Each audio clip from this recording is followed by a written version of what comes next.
firmeza, determinación y fe. Así se puede definir la vida del ingeniero Carlos Ávila Molina, quien ha descubierto que Dios escribe en renglones torcidos y que con entero compromiso se pueden lograr los objetivos trazados en la vida. La convicción de hacer bien las cosas lo ha llevado por caminos difíciles. Sin embargo, en cada uno de los lugares en que ha estado, ha dejado una huella imborrable, muchas veces marcadas de sacrificio.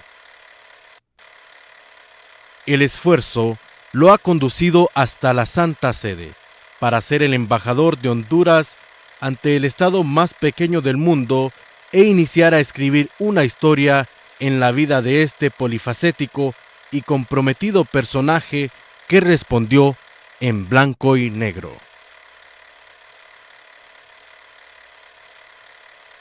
Lo invitamos a que conozca más del ingeniero Carlos Ávila Molina. A continuación, Suyapa TV le presenta a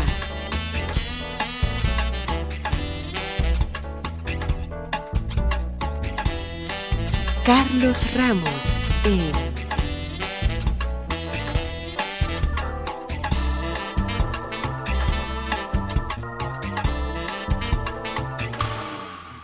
Blanco y Negro.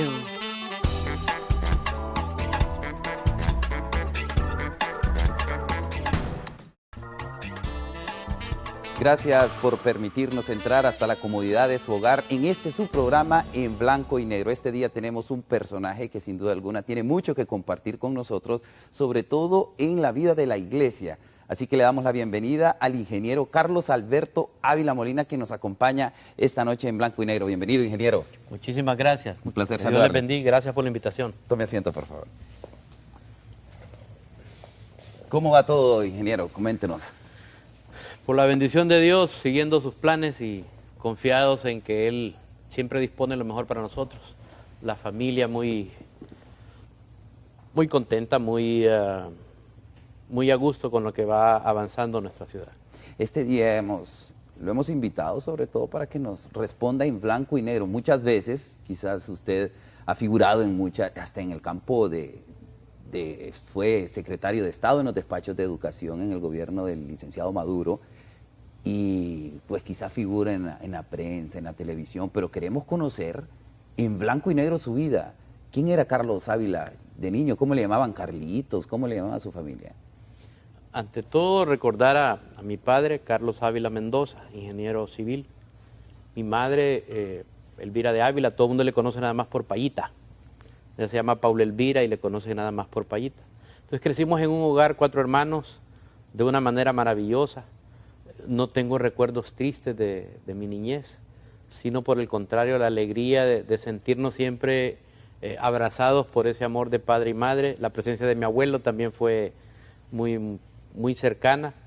Algo interesante en nuestra familia, nuestros tíos, todos vivíamos cerca en una misma colonia, nos desarrollamos en la 15 de septiembre, entonces convivimos con los primos. Fue una vida que llevábamos colegio y familia, con familia fuera de Tegucigalpa también. Mi padre era de Pespire y mi mamá es de San Marcos de Colón, pero teníamos familia en Amapala, entonces viajábamos en vacaciones los primos a reunirnos.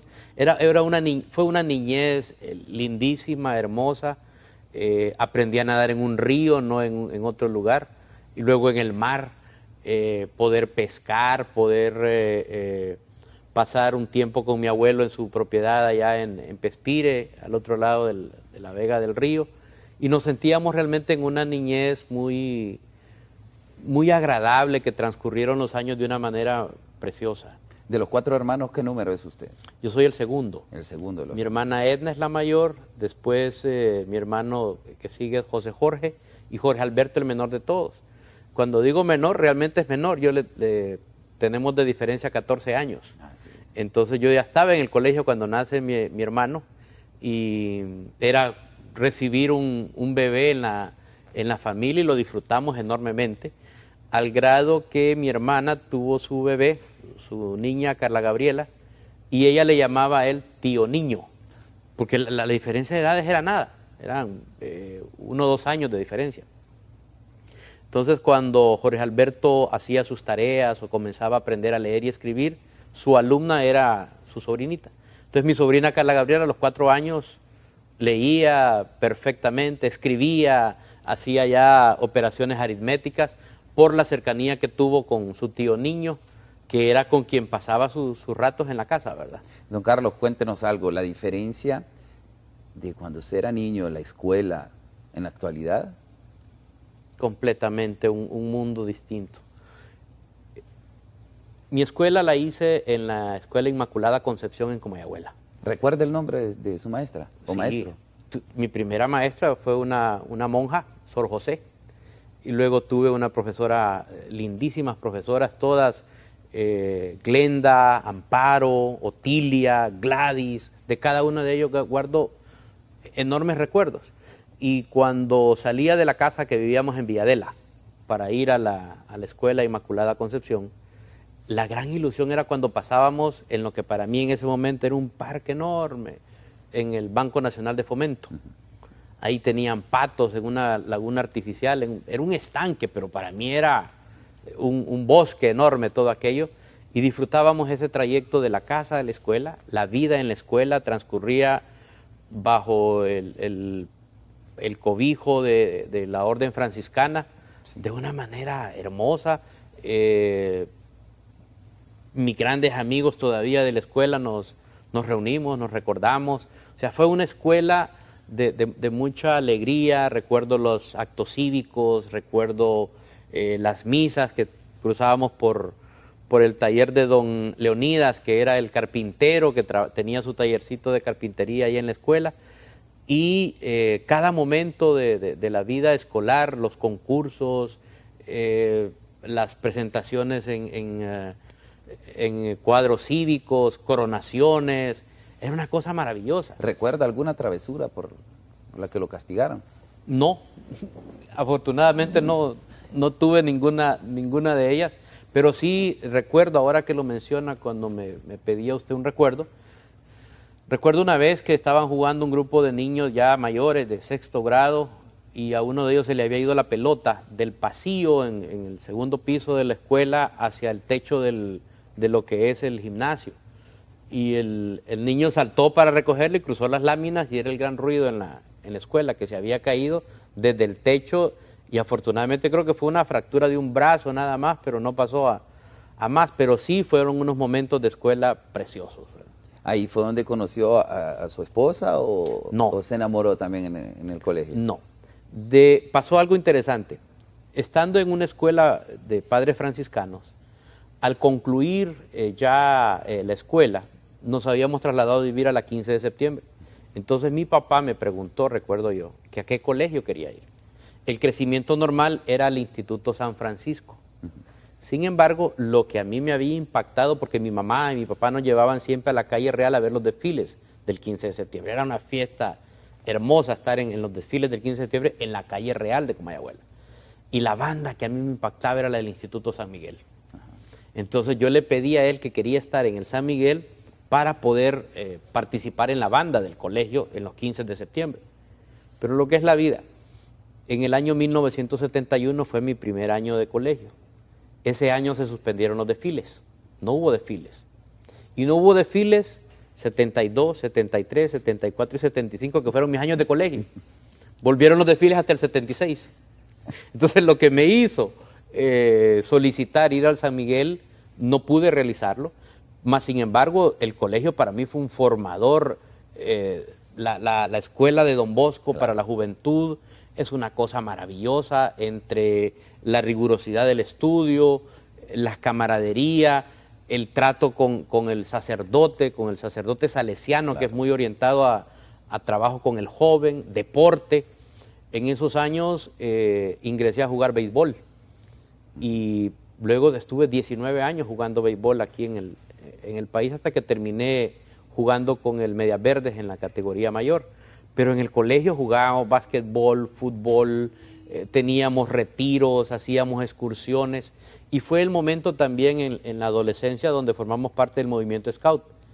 Se creó una tropa Scout, la 15, en la 15 de septiembre, Y ahí era la emoción del campamento, de la excursión, de ir a dormir afuera.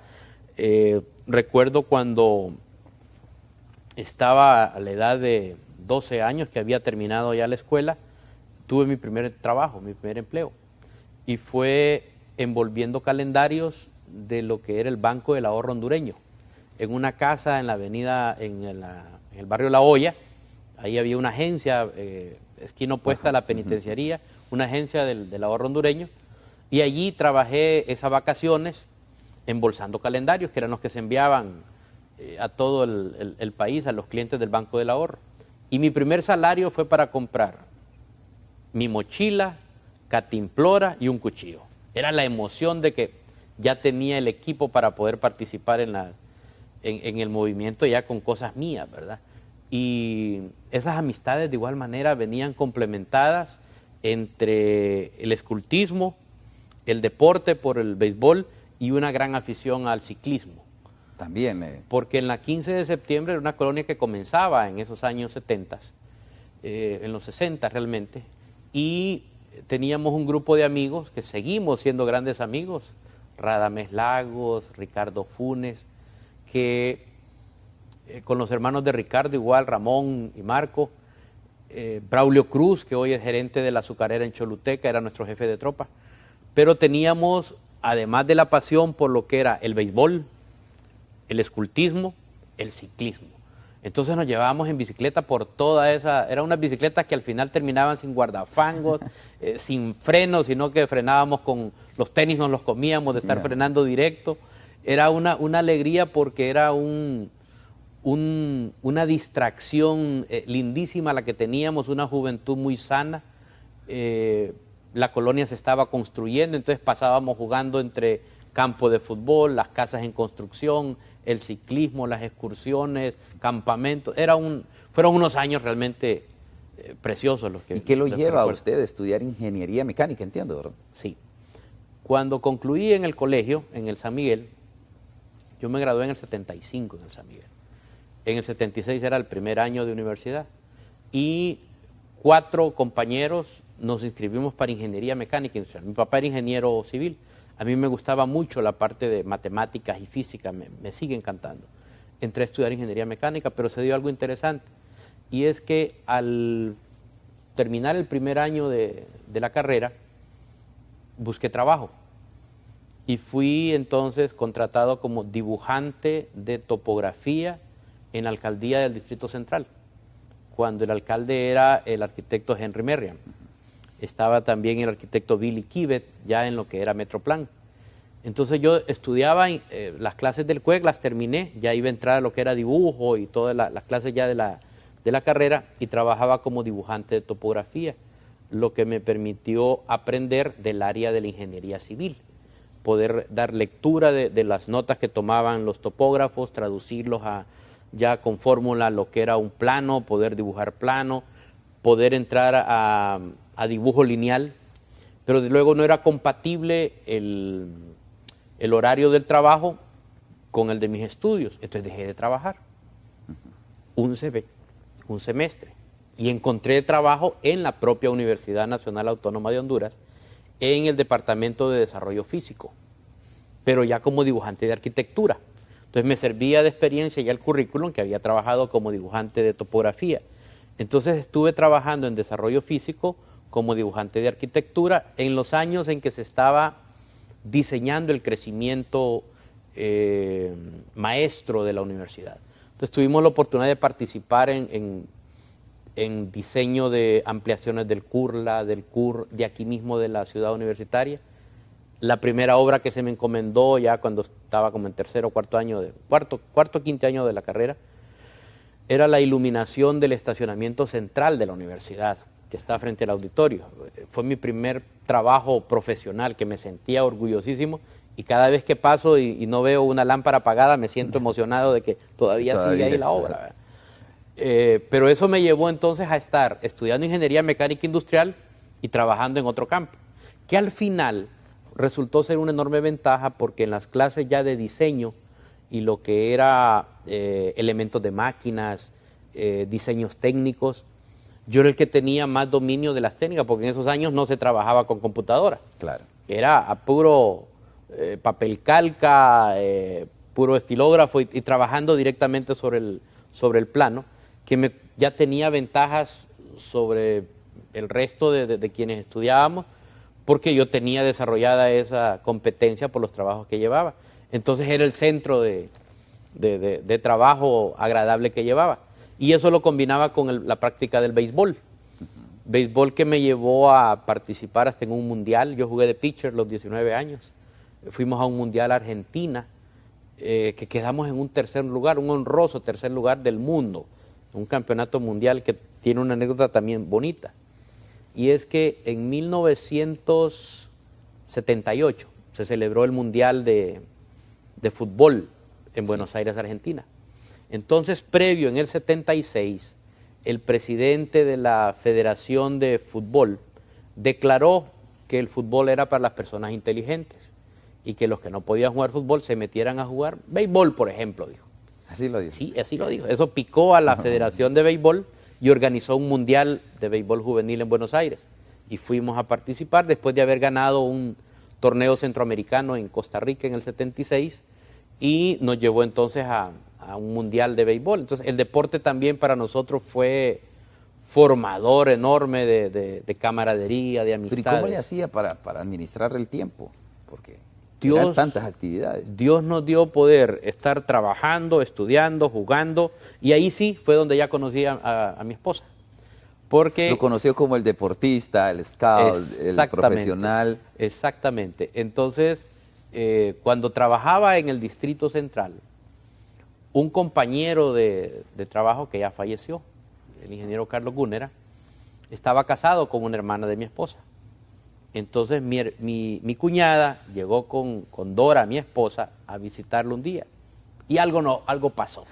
La cosa es que me impresionó y le pedí que quería conocerla.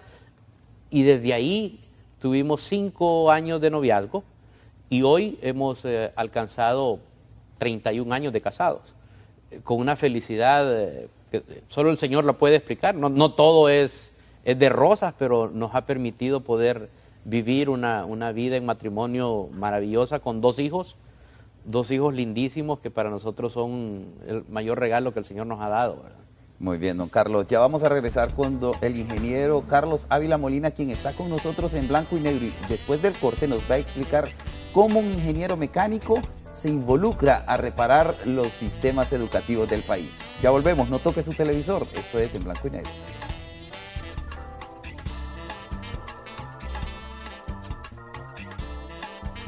Ya volvemos con En Blanco y Negro.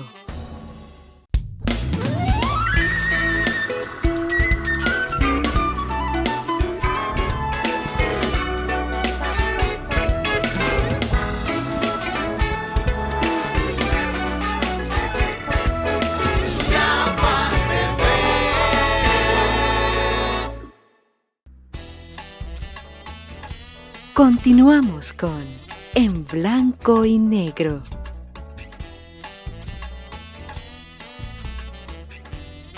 Ingeniero Molina, bueno, ya nos ha contado parte de su experiencia en su vida como deportista, como profesional, parte de esa vida también personal en su matrimonio, que son fruto de ese amor, son 2 hijos y que ha estado siempre acompañado por el Señor. Pero, ¿cómo se involucra usted, por ejemplo, a resolver problemas de educación en el país, que ya ve que tanto trabajo hace falta? Hay una frase que a mí siempre me da miedo, y es que el Señor escribe recto con letra torcida, dice. Porque a mí me ha llevado por una cantidad de campos en los que hasta después que miro hacia atrás digo, ¿qué hice? Resulta que cuando me gradué de ingeniero mecánico industrial, habiendo estado trabajando en 2 campos distintos al de mi carrera, pasé a ser gerente de una fábrica de muebles. Tenía que ver con el área industrial mía y me ayudó muchísimo el que yo tenía las habilidades de dibujo. Entonces podía diseñar, conversar con un cliente y diseñar un mueble, dar medidas, elaborar presupuestos, órdenes de producción, supervisión. Era un campo lindísimo. Pero luego fui invitado para participar en un programa que se llamaba Programa de Tecnología Rural, PTR, para poder formar parte de una unidad de apoyo técnico al pequeño agricultor, al hogar rural y a la pequeña empresa rural. Entonces se me invitaba porque decía, usted va a poder ejercer como ingeniero mecánico. Allí es donde entro como ingeniero mecánico industrial a recorrer el país en jeep.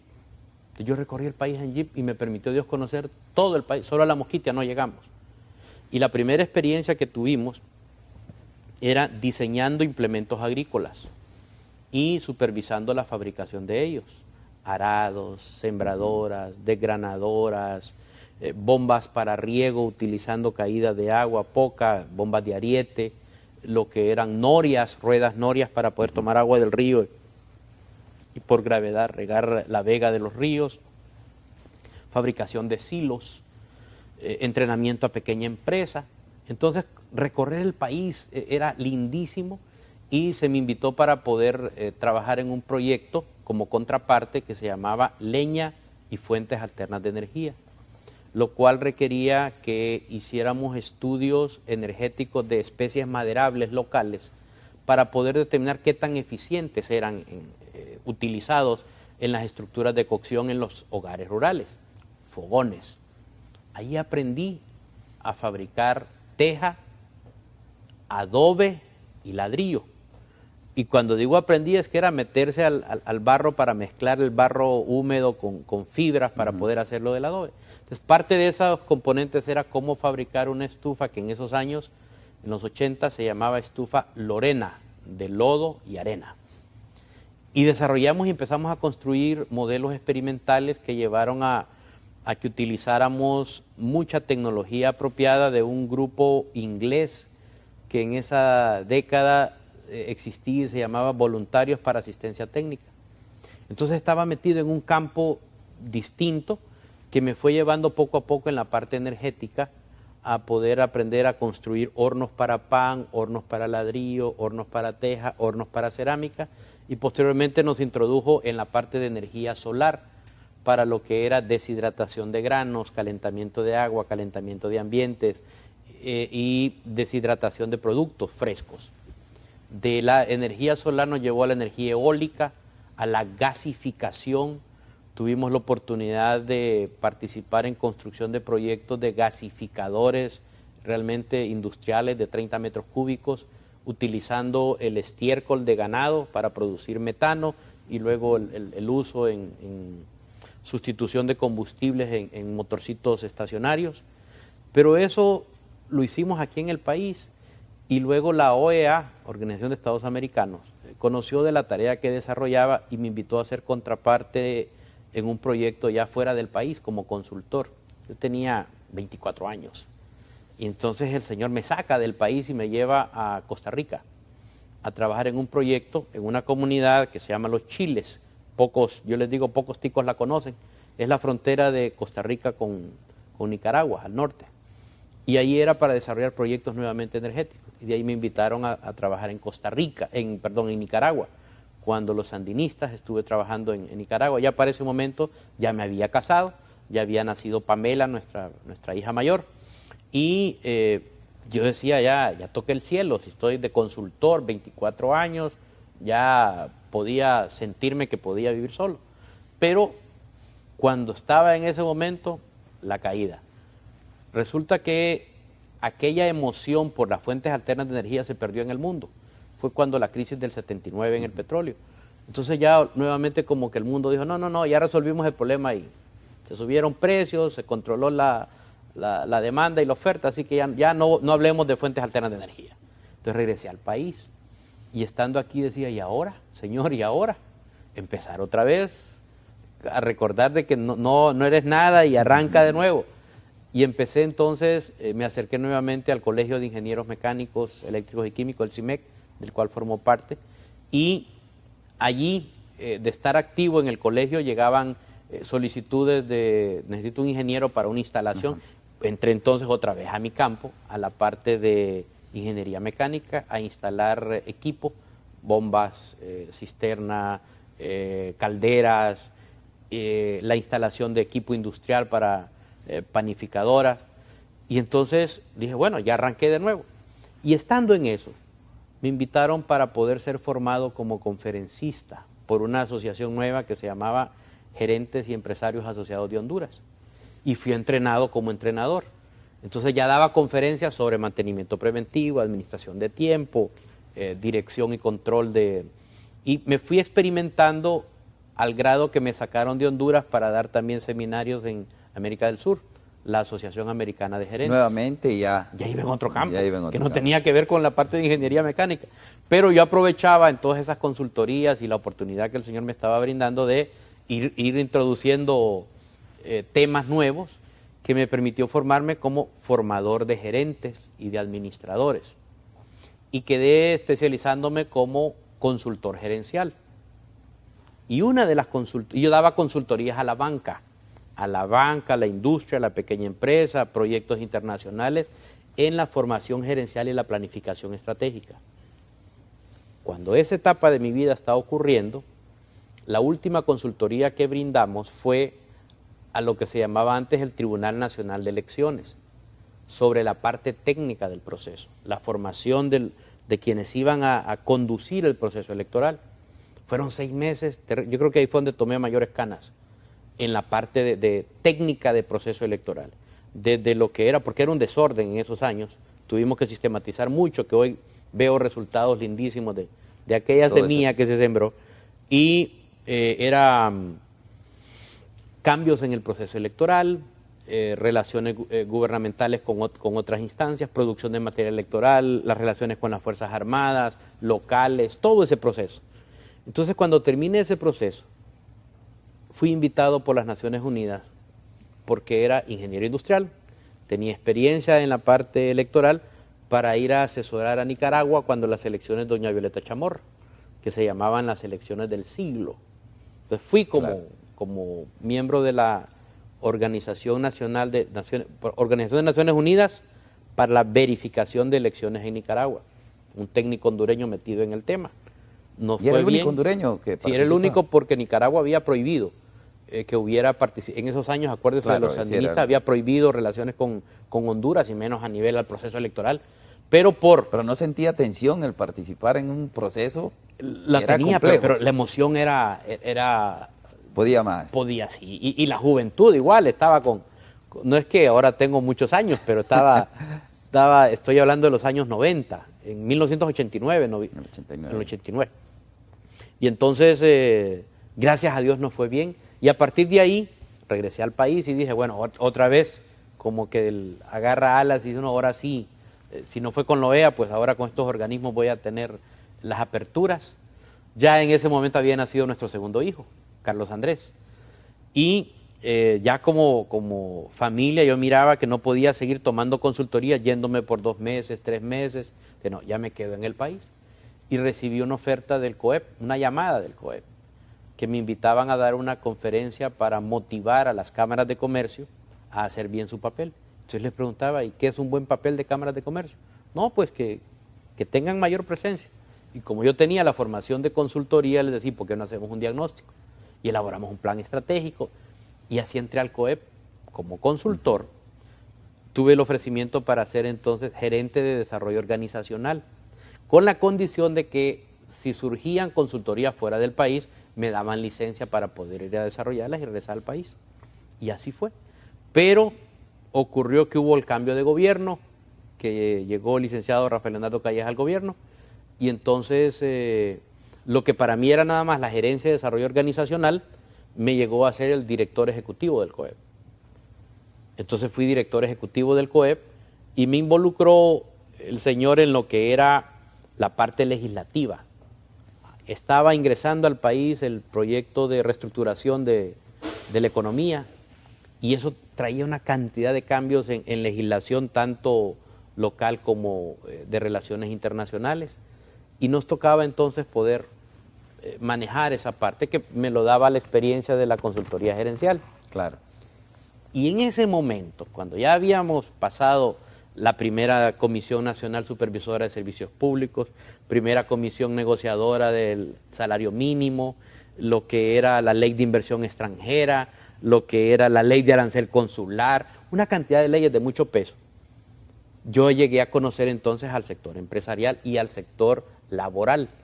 Eran líderes como Paquito Guerrero, con el que daba gusto poder sentarse a conversar por la lucidez que tenía don Francisco Guerrero representando al sector laboral, el abogado Gautama Fonseca, que les representaba en varias negociaciones.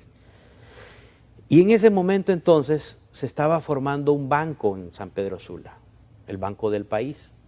Y como yo había tenido en los años anteriores consultoría a la banca, me vinieron a ofrecer ser el gerente fundador de Banco del País aquí en Tegucigalpa. Y le decía, pero yo nunca he estado en banca.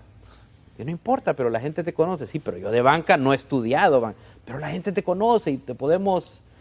Acepté otra vez ese empujón y ingresé con el equipo que iba a fundar Banco del País.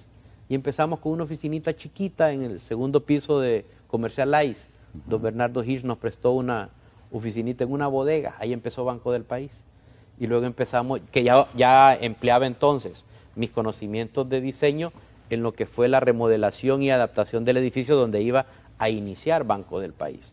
¿Recuerda dónde inició exactamente la primera? Sí, iniciamos aquí en el Boulevard Suyapa, pegado a Agencias Panamericanas, donde aún se mantiene una agencia del Banco del País. Pero lindísimo, y todavía guardo fotos de mi hijo Carlos Andrés corriendo donde se estaba construyendo el mueble bancario, cuando íbamos a instalar el autobanco, era el primero que se instalaba en Tegucigalpa, una cantidad de novedades que traía el banco, crear comités técnicos y consultivos, ir a fundar la agencia en Choluteca, ir a negociar local, contratar gente, estudiar la parte legal de la intermediación financiera, crear manuales. O sea, era un mundo de escuela lindísimo.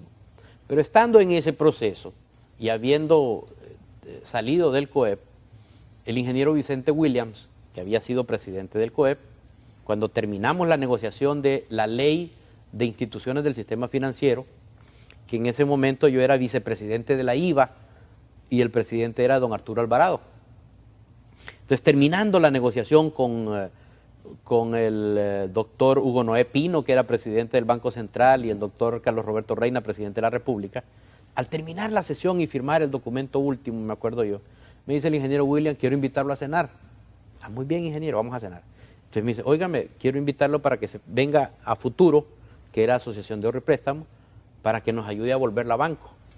Mire, ingeniero, yo en eso no he estado. Es decir, de Banco del País sale la oferta para Banco Futuro. Para transformarlo, que era una asociación de ahorro y préstamo a banco.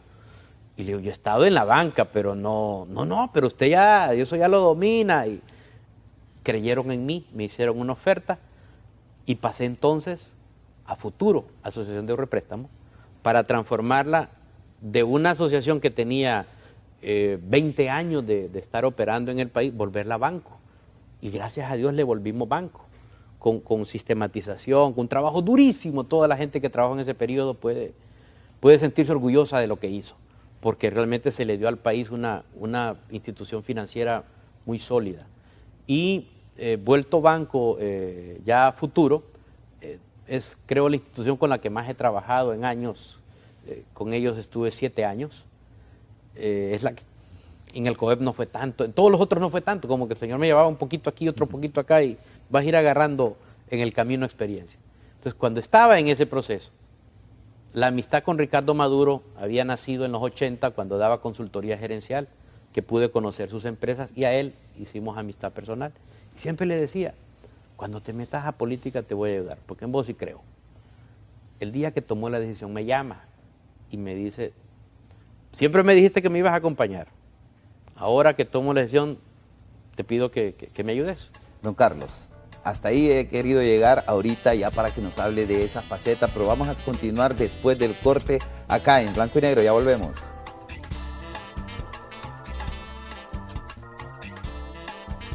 Ya volvemos con En Blanco y Negro.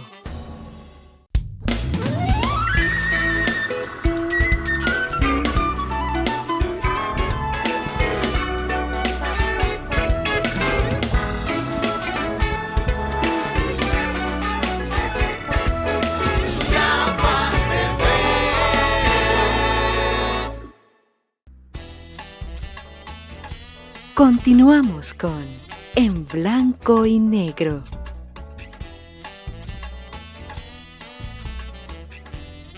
Interesante conversación la que tenemos con el ingeniero Carlos Ávila Molina, quien nos ha contado ya en torno a su faceta de la administración de tiempo impresionante, sin duda alguna, pero ahora llega a ser secretario de Educación, un reto grande, que hasta la fecha todavía es bastante grande, don Carlos. Sí, el licenciado Ricardo Maduro se contacta y me dice, ayúdame, porque vamos a empezar a formar la propuesta de gobierno. Y entonces, conociendo que yo me había desarrollado en el campo gerencial y en la parte de consultoría, me dice, forma un grupo y preparen una propuesta de reforma del Estado, modernización del Estado. Y le presentan a Luis Cosenza, que va a coordinar todo, la propuesta. Así lo hicimos. Y como en 3, 4 meses teníamos un documento, se lo entregamos, dice, es la primera comisión que nos entrega, bendito sea Dios. Dejamos el documento y seguimos trabajando en el banco. El ingeniero Vicente William empezó a trabajar muy fuerte con el licenciado Ricardo Maduro, al grado que luego fue designado presidencial en el gobierno. Pero entonces, luego me llama Ricardo y me dice, Carlos, necesito que me ayudes un poco más con educación, el equipo que está trabajando en educación. Estoy hablando del año 2000, al final es casi del 2000. Entonces empecé a conocer de educación. Y algo con lo que se empezó era que el Foro Nacional de Convergencia, dirigido en ese momento por el profesor Orlando Iriarte, había desarrollado una gran tarea de visionar en el país con una gran consulta qué reforma se requería para el sistema educativo. Entonces el grupo que estaba trabajando en educación fácilmente nos hizo ver que no había por qué querer inventar el agua caliente si ya había todo un esfuerzo lindo a nivel nacional de qué es lo que había que hacer, había que puntualizado, lo que había que desarrollarse era entonces, para poder alcanzar esos objetivos, qué es lo que hacía falta, cómo complementarlo y cómo organizarlo, que ya era parte de lo que yo iba a aportar en el proceso. Entonces nos entramos a conocer y estudiar más el sistema educativo. Y luego se dio otra cosa interesante, y esto sí siento que también de nuevo Dios. Si usted recordará, Luis Cosenza asumió la candidatura del movimiento de Ricardo Maduro, pero en ese momento que Luis Cosenza asume, me llama Ricardo y Luis, y el ingeniero William, y me dicen, Luis va a tomar las presentaciones y todo, y Luis era el coordinador de lo que se estaba elaborando como plan de gobierno. Entonces me dicen, ayúdanos con plan de gobierno. Digo, ¿cómo? Sí, tenés que ver todo lo que Luis hace. Sí, le digo, pero yo trabajo en el banco con mi jefe que era el ingeniero William. Y me dicen muy en broma, te van a dar tiempo para que lo hagas. Y entonces les pregunté, ¿voy a poder entrar más tarde? No, vas a poder salir más temprano. Entonces, así fue como tomamos la coordinación de todas las comisiones para plan de gobierno. Que al final, yo no sabía las intenciones que tenía Ricardo cuando al final me dice, Carlos, necesito hablar contigo, necesito que tomes la Secretaría de Educación. No, Ricardo, no, porque yo estaba en banca. Y para mí lo lógico era haber entrado a un Banprovi, mi sueño era transformar Banprovi, pero me dice no, y ya no podés hablar de otros temas que no sea educación, porque la gente ya vaya viendo qué es educación. Y así fue como ingresé a educación, pero tuvimos 2 años, 1 año y medio de estar preparando qué es lo que había que hacer para no improvisar. Claro. Entonces eso fue lo que llegamos a hacer en educación. Y en educación siento que el Señor nos permitió poder corregir muchísimas cosas, poder exponer y transparentar otras que no se produjeron en los términos que deseábamos, pero don Carlos, logramos de todas las secretarías de Estado, sin duda alguna, la educación es la más conflictiva, porque los gremios magisteriales, de alguna medida, pues exigen y reclaman algunas cosas, y cuando llega la hora, como se dice, de socar las tuercas, como que no les gusta mucho. ¿Usted ya sabía que eso iba? En los años 90, cuando estaba yo en el COEP, comentaba con un gran amigo también, Norman García, y le decía, Norman, fíjate que a mí me preocupa algo, y es que en Honduras, cuando se va a formar un gabinete de gobierno, todo el mundo pregunta, ¿y quién va para economía? ¿Quién va para el Banco Central? ¿Quién va a ser Pero nadie pregunta de educación. Nadie preguntaba en los 90. ¿Quién va de ministro de Educación? Como que educación era un tema sin interés para el país. Y creo que parte de esos temas al final es que me cayó a mí el 5 de que me tocaba ahora desarrollar la tarea. Y sí, es una secretaría de enorme responsabilidad, como todas, nada más que esta se dimensiona más porque tiene incidencia en cada hogar en el país. Por ejemplo, agricultura sentirá quizás el miembro de una familia que si no es agricultor no tiene nada que ver con él, si no es productor tampoco, si no es exportador, sin ver que al final de cuentas lo que está en su mesa es producto de una política agrícola y de generación de alimentos. Pero en educación, cada hogar está relacionado Don con Carlos, ello. en blanco y negro contésteme, ¿se ganó enemigos ahí Completo, sí, tuve cantidad de enemigos y yo lo puedo decir también en blanco. Yo renuncié por las amenazas a muerte sobre mi persona y mis hijos y mi familia. Ya no iba a arriesgar yo mi familia por ello. Ya fue como un alto aquí, ¿no? Ya mucho riesgo. Así es. Pese a de que sabemos de que el sistema educativo ahorita pues está en un proceso de modernización, si se quiere, o de corrección también, porque el actual secretario pues está haciendo de alguna medida, y no dudo que también tiene conflictos, pero ¿convienen en este momento las reformas educativas? Nunca dejan de ser pertinentes. No hay espacios en que una sociedad se pueda dar un descanso para no insistir en la reforma educativa. No puede haber eso. Si se toma en cuenta que es la formación de nuevas vidas. O sea, un año que uno no le dé la educación correcta a un niño es un año que nunca lo va a recuperar. Y quizás lo que pudo haber adquirido de conocimientos, Dios sabe qué más le iba a hacer crecer sobre ese conocimiento que iba a tener. Pero no darlo es condenarlo a vivir en una condición no adecuada para sus propias aspiraciones personales. Entonces sí, las reformas tienen que ser preocupación de 24 horas al día, sin descanso. Usted fue el propulsor y consiguió, si se quiere así, el plan EFA para nuestro país y que ha sido de muy buen resultado, pero también creo que fue uno de los, si se quiere, el gobierno en donde más huelgas hubo por parte de maestros, en donde a usted le pusieron el dote como Chucky. ¿Alguna vez le molestó que le llamaran así? Le voy a decir lo de Chucky. Resulta que comenzaron pensando que me insultaban al llamarme ministro catecúmeno, porque mi fe yo la profeso en el camino neocatecumenal. Entonces pensaban, y para mí era más bien un halago, que vieran en mí a un catecúmeno con mucha humildad. Pero resulta que decían, bueno, si no es religioso debe ser diabólico. Pero luego yo he hecho las bromas y les hacía las bromas, y es que la falta de conocimiento, les decía yo, porque el diminutivo, bueno, en inglés Carlos es Charles y el diminutivo de Charles es Chuck. Entonces los Chuck, como Chuck Norris, se llaman Charles, Chuck. Pero el diminutivo de Chuck es Chucky. Al final termina siendo Carlitos. Entonces me decían Carlitos, les digo yo gracias porque en mi casa también me han dicho Carlitos. Entonces, para mí, y lo gozaba con la familia, con mis hijos y mis sobrinos igual, el apelativo que me daban. Y para mí, más bien, la gente se asusta cuando les digo, hola, ¿qué tal? ¿No se acuerda de mí? No. ¿Chucky? Ah, sí, cómo no. Entonces, para mí es una parte de alegría. Pero sí preocupante algo, que el hecho de que haya sido amenazado, incluso sus hijos, eso es muy preocupante. ¿Cómo tomaron esa decisión? Porque me imagino que la compartió con la familia. En la fe, abandonarnos en Dios y creer que realmente Él nos está protegiendo y así ha sido. Eso es la verdad. Pero luego después de crear todo, de trabajar tanto en diferentes facetas, ¿le llenaba el ser secretario de Educación?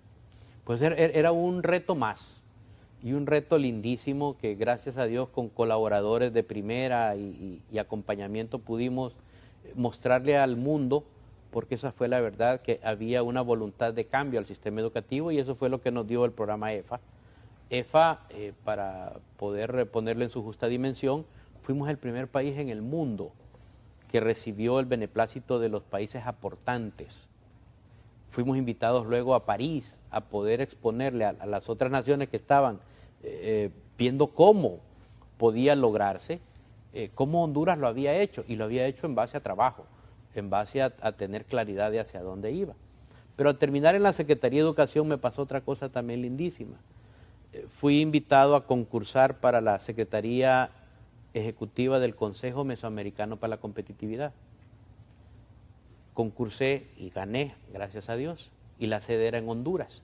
Entonces eso me permitió ser secretario del Consejo, viendo las agendas de competitividad de México hasta Colombia, conociendo de los grandes proyectos que se estaban gestando desde los años 90 y al 2000, o sea, la década anterior.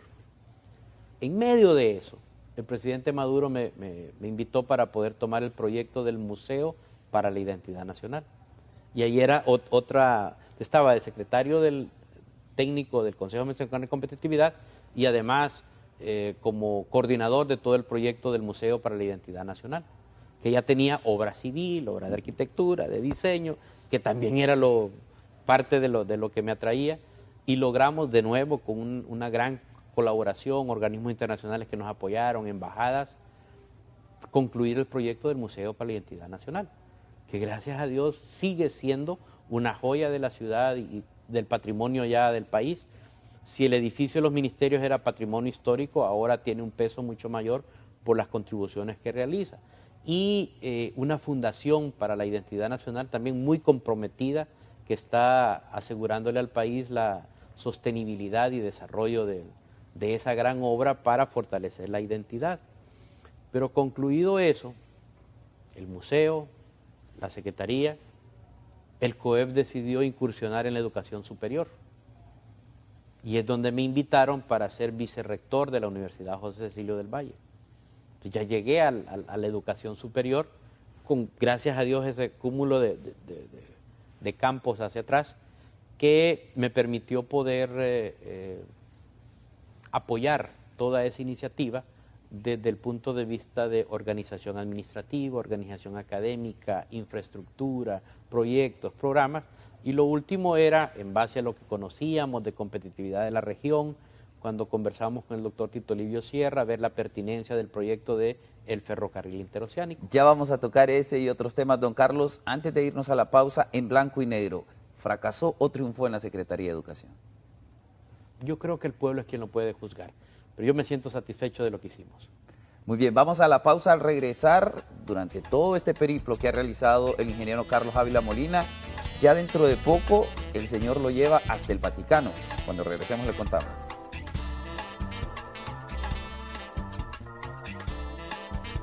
Ya volvemos con En Blanco y Negro.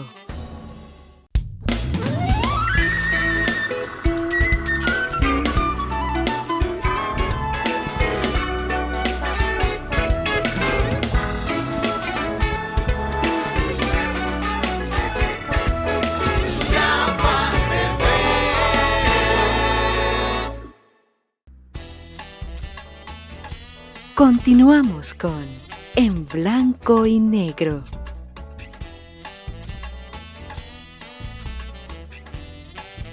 Continuamos con el ingeniero Carlos Ávila Molina, quien nos está contando ahora esta faceta, después de pasar de la Secretaría de Educación, después de ser fundador, de trabajar intensamente en el Museo de Identidad Nacional y entre otras cosas también, ingeniero, llega usted a la Universidad José Cecilio del Valle. Y en la universidad encontramos el sueño de doña Irma Costa de Fortín, una universidad, la primera universidad privada fundada en Honduras en 1978, que tuvo sus historias de éxito, pero también tuvo su letargo, y es donde llegamos a ingresar al proceso. Pero pasó una cosa interesante, y es que encontrándonos en el proceso hicimos un diagnóstico, una planificación estratégica, una definición de qué etapas debíamos de seguir estratégicamente para la transformación de la universidad. Y resulta que en el mes de noviembre del año 2008 llegó a mi oficina un señor, don Henry Arévalo, y me dice: ingeniero, nosotros vamos a entrar a la universidad y vamos a fortalecerla si usted es el rector. Y mire, yo no tengo ningún problema. Y si para usted no es problema, deme la mano. Me dio un apretón de mano, listo. Me quedé sorprendido y en enero me dice: don Carlos, ya estamos con la universidad en la Asociación Hondureña para el Fomento de la Educación Superior, ahora nosotros tomamos las decisiones, díganos qué vamos a hacer. Entonces ya el Señor me puso también un grupo dispuesto a acompañar el proceso, que creía en lo que estábamos haciendo, y nos llevó entonces a todo el proceso de reforma administrativa, reforma académica, y en la parte de construcción teníamos un edificio que había sido abandonado, que estaba a la par del nuestro. Y entonces me dice un día, jefe, el lunes vienen mis arquitectos ya para empezar con el edificio al lado. Y le digo, no, espere un momentito, deme tiempo para poderle mostrar una universidad en Centroamérica que tiene los espacios que yo creo deberíamos de tener aquí. Acompáñame a visitarlo, vámonos. Entonces nos fuimos a visitar esa universidad aquí en Centroamérica. Me permitieron tomar fotografías y todo y regresamos. Entonces tuvimos sesiones largas con la firma Gutiérrez y Asociados, definiendo ambientes, espacios, elementos constructivos, y logramos darle entonces al país una infraestructura como no hay en Centroamérica, porque era superior a la que habíamos encontrado. Eso lo aprendí de lo del museo.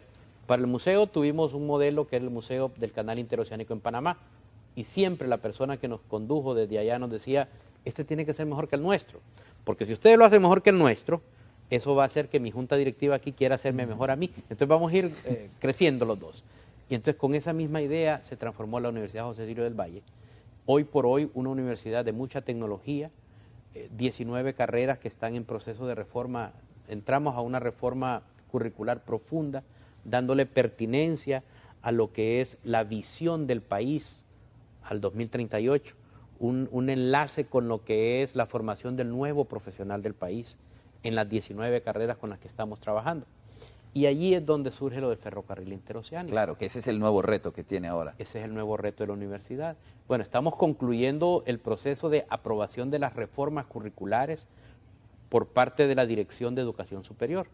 Recién hace 2 viernes hicimos entrega del cargo de presidente del Consejo Técnico Consultivo, cargo al que nos honraron los rectores de las universidades para presidir durante este año el Consejo.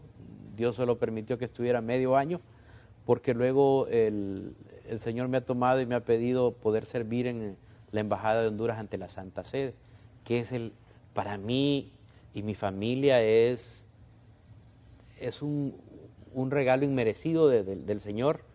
Después de todo lo que nos ha llevado ahora, Señor, y que para dónde me llevas, ¿qué quieres que hagamos ahora? Mi cabeza todavía tiene cantidad de cosas que sentimos se pueden hacer desde la embajada en el Vaticano para Honduras. ¿Cómo recibió la noticia? ¿Quién lo llama? ¿Cómo se entera? ¿Dónde estaba usted en ese momento?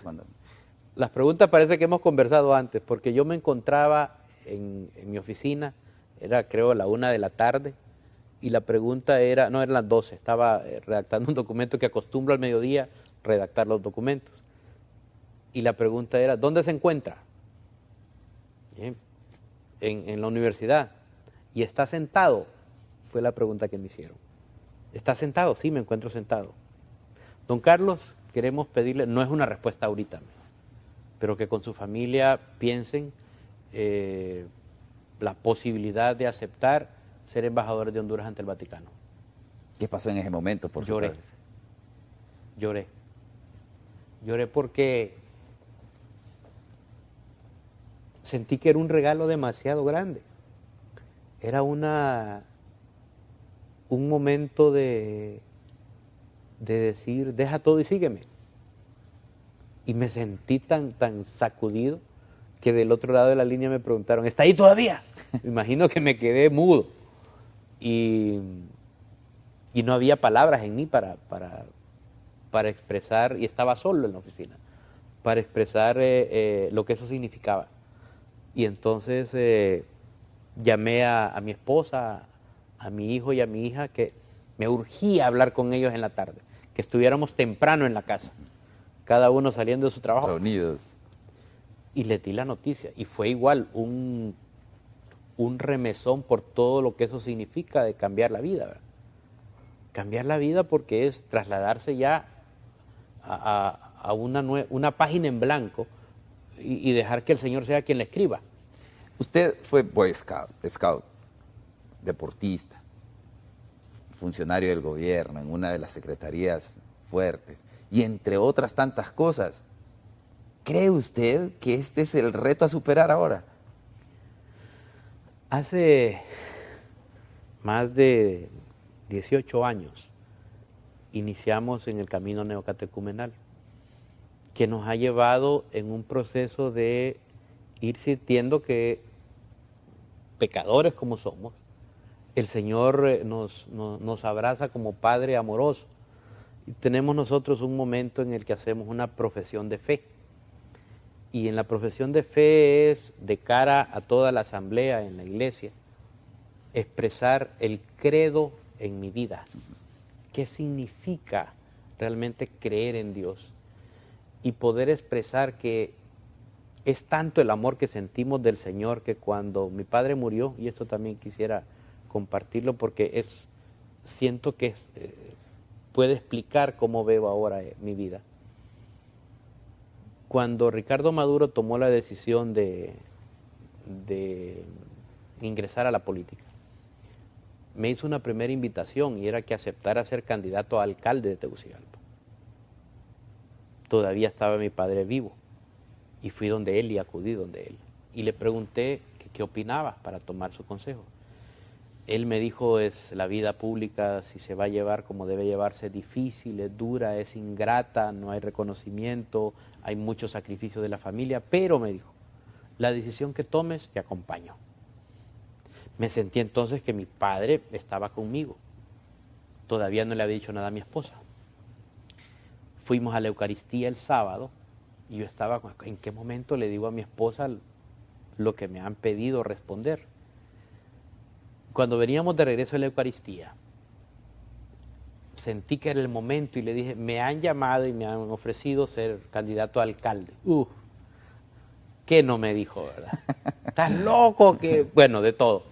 Entonces, el día domingo le dije, vamos a otra misa.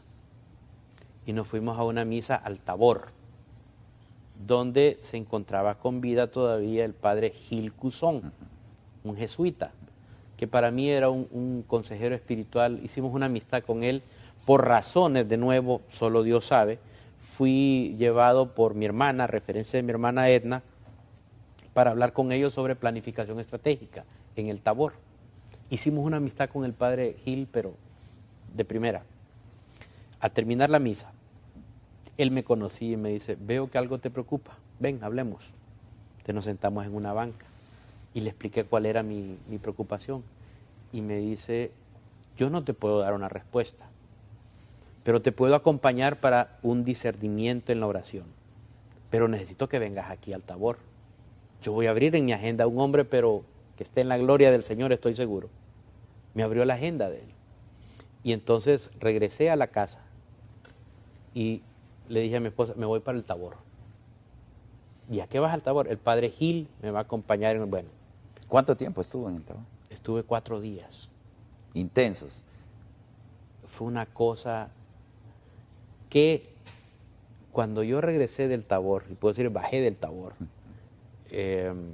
mi respuesta era sí, voy a servir en el cargo que se me pide. Entonces cuando di la respuesta me dijeron, no, pero en serio, sí. Yo venía con una convicción, una entereza espiritual que sí. Y yo entendí algo que también quiero compartirlo. Se me dijo que no, que eso no, que realmente agradecían, pero que más adelante si seguía yo con una decisión de participar en lo político, que podía hacerlo. 3 meses después mi padre cayó enfermo. Y lo que voy a decir lo digo de mi corazón. Dios no me llevó al Tabor para tomar la decisión de aceptar una invitación a un cargo público. Me llevó a prepararme para la muerte de mi papá. Me enseñó a orar, a hablar con Él, a dejarme abrazar por Él. Por eso yo hablo que es un Padre amoroso, que nunca nos va a hacer nada que no podemos llevar con nosotros. Este momento ahora de servicio al Vaticano, lo siento igual, no puedo dudarlo, que el Señor tiene caminos que uno no entiende, y como el padre Gil me decía, la vida es como un río. Cuando uno está con el Señor, ese río va fluyendo y probablemente va a encontrar una piedra, pero el Señor hace que el agua nunca ahí se detenga, sino que la pasa o por Él dirá en qué momento lo hace. Pero confiar ciegamente, tener esa fe, ha sido una de las mayores bendiciones que yo le agradezco a mi padre. A partir de septiembre usted estará ya en el Vaticano. El 10 de septiembre estaremos ya. ¿Y ha pensado, bueno, no ha iniciado un proceso, pero ha pensado qué seguirá después? ¿O ya descansará realmente, don Carlos, de tanto? A mí me anima poder desarrollar con los órganos de la Iglesia en el Vaticano programas que probablemente aquí no pudimos alcanzar a concretar, pero que pueden retornar al país ya desde la Iglesia universal, y tal vez no solo, sino poder conversarlo en los años que estaremos allá con otras delegaciones, con otras instancias, y que pueda sembrarse esa semilla en proyectos que puedan ser de utilidad en África, en la India, en China, donde se esté evangelizando, poder realmente servir, así como el Señor se sirvió de las personas para llevar en la jarra, las tinas de agua donde el Señor convirtió el primer milagro, poder tener la oportunidad de jalar una de esas tinas y que sirva para alguien, para algo. Entonces la emoción es infinita. Don Carlos, realmente queremos agradecer a usted porque ha sido muy abierto contestándonos en blanco y negro, y vamos a estar a pendiente de su gestión, por supuesto, en el Vaticano, ahora que va a ser el embajador catecúmeno en la Santa Sede. Y pedirle sus oraciones y de sus televidentes, porque es un cargo bastante delicado, de mucha honra. Vamos a sentarnos donde estuvo don Alejandro Valladares, un decano de embajadores, una carrera diplomática lindísima, y estoy seguro que la gente dirá o verá qué estamos haciendo al lado de la gran obra que desarrolló don Alejandro. Entonces es una tarea lindísima a la que el Señor nos lleva, porque lo sentimos así como familia, para poder servirle y poder servir a nuestro país. Don Carlos, muchas gracias. Bendiciones. Muchas gracias. A todos ustedes, muchas gracias por habernos acompañado en esta edición de En Blanco y Negro, por supuesto, invitándoles para que esté pendiente del próximo programa. Muchas gracias, que estén bien.